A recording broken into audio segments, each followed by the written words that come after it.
Hello hi ನಮಸ್ಕಾರ ಎಲ್ರಿಗೂ. ಇವತ್ತು ನಾನು ಕಸ್ಟರ್ಡ್ ಫ್ರೂಟ್ ಸಲಾಡ್ ಮಾಡಿದ್ದೇನೆ. ಇದನ್ನು ಹೇಗೆ ಮಾಡೋದು ಅಂತ ನೋಡೋ ಬನ್ನಿ.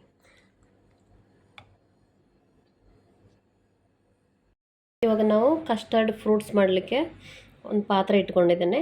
ಬಿಸಿ ಆಗ್ತಾ ಇದೆ. ಅದು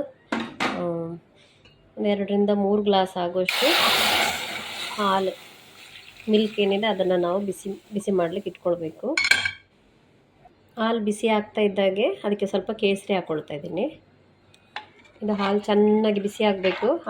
ಬಿಸಿ ಆಗೋ ತನಕ ನಾವೀಗೆ ಒಂದು ಸ್ಪೂನ್ ತಗೊಂಡು ಹೀಗೆ ಕೈ ಆಡಿಸ್ತಾ ಇರಬೇಕು.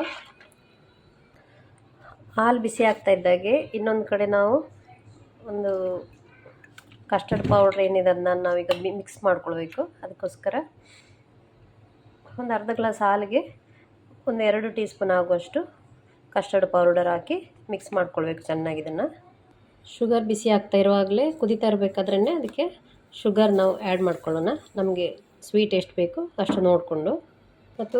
ಮತ್ತು ಕೇಸರಿ ಇದ್ದರೆ ಮಾತ್ರ ಹಾಕ್ಕೊಂಡ್ರೆ ಸಾಕು. ಅದು ಹಾಕಲೇಬೇಕು ಅಂತೇನಿಲ್ಲ, ಮನೇಲಿತ್ತು ಹಾಗಾಗಿ ನಾನು ಹಾಕ್ಕೊಳ್ತಾ ಇದ್ದೀನಿ.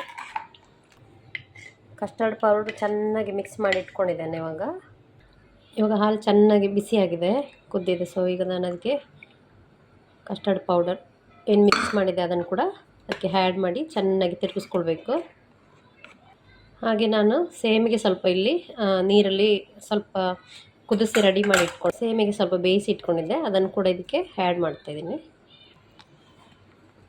ಸೇಮಿಗೆಲ್ಲ ಹಾಕೋದ್ರಿಂದ ಸ್ವಲ್ಪ ಗಟ್ಟಿಯಾಗುತ್ತೆ, ಇನ್ನು ಟೇಸ್ಟ್ ಕೂಡ ಚೆನ್ನಾಗಿರುತ್ತೆ. ಅದಕ್ಕೋಸ್ಕರ ಇವಾಗ ಇದು ಕಸ್ಟರ್ಡ್ ರೆಡಿಯಾಗಿದೆ.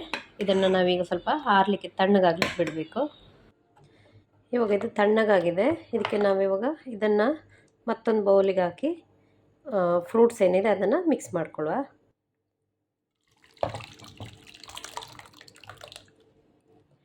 ನಾನು ಇದಕ್ಕೆ ಫ್ರೂಟ್ಸ್ ಒಂದು ಆ್ಯಪಲ್ ತೊಗೊಂಡಿದ್ದೀನಿ, ಮತ್ತು ಒಂದು 3 ಬನಾನಾ ಸಣ್ಣ ಸಣ್ಣದು, ಮತ್ತು ಗ್ರೇಪ್ಸ್ ಹೀಗೆ ಸಣ್ಣ ಸಣ್ಣ ಕಟ್ ಮಾಡಿ ಹಾಕ್ಕೊಂಡಿದ್ದೀನಿ. ಇದನ್ನು ಇವಾಗ ಇದಕ್ಕೆ ಮಿಕ್ಸ್ ಮಾಡ್ಕೊಳ್ಳುವ. ಇದನ್ನೆಲ್ಲ ಹಾಕಿ ಚೆನ್ನಾಗಿ ಮಿಕ್ಸ್ ಮಾಡ್ಕೊಳ್ಬೇಕು. ತುಂಬ ಬಿಸಿ ಇರುವಾಗ ಹಾಕಬಾರ್ದು. ಇದು ಸ್ವಲ್ಪ ತಣ್ಣಗಾದ ನಂತರವೇ ಈಗ ಈ ಥರ ಹಾಕಿ ಮಿಕ್ಸ್ ಮಾಡ್ಕೊಳ್ಬೇಕು.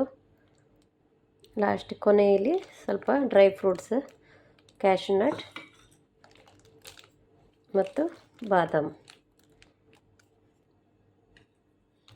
ಇವಾಗ ಇದು ರೆಡಿಯಾಗಿದೆ. ಕಸ್ಟರ್ಡ್ ಹಾಕಿ ಫ್ರೂಟ್ ಸಲಾಡ್ ಮಾಡಿದ್ದೇನೆ. ಸೊ ಈ ವಿಡಿಯೋ ನಿಮ್ಗೆ ಇಷ್ಟ ಆಗಿದ್ದರೆ ಲೈಕ್ ಮಾಡಿ, ಶೇರ್ ಮಾಡಿ, ಸಬ್ಸ್ಕ್ರೈಬ್ ಮಾಡಿ. Thank you.